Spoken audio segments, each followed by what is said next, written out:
Hi, ladies and gentlemen. This is Dr. Mora.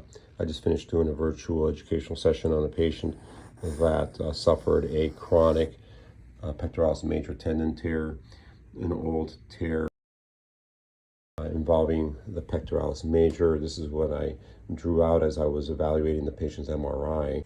Pectoralis major muscle that comes off the sternum here was torn off. Just this lower portion was torn off. The clavicular head was still attached. That the tendon attaches very close to the biceps muscle, and for this reason, when people tear the pec, it bleeds at the bone site or the muscle as well. So then they end up getting bleeding usually along this biceps, so then oftentimes it gets mistaken as a biceps injury. In most cases, the lower portion of the pectoralis, this lower portion is torn.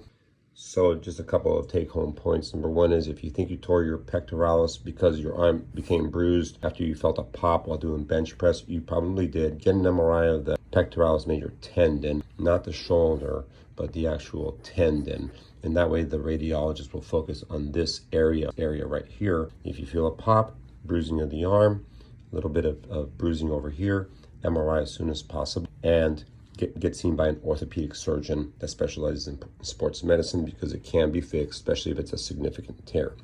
Number two is partial thickness tear. It may be a lot more than partial thickness. Get checked out by someone that does these procedures and understands these, because it may be a partial width, but a full thickness tear of this portion. Very important point. A lot of people don't know that. The last thing, if you do have a chronic tear and an unsightly chest, and you don't have the power that you used to have, and or you have this cord that's hurting you a lot, there may be an option for you. You can reach out to me on my website. You guys have a great, blessed, and active weekend. Stay safe. Thank you so much for sticking around for this whole video.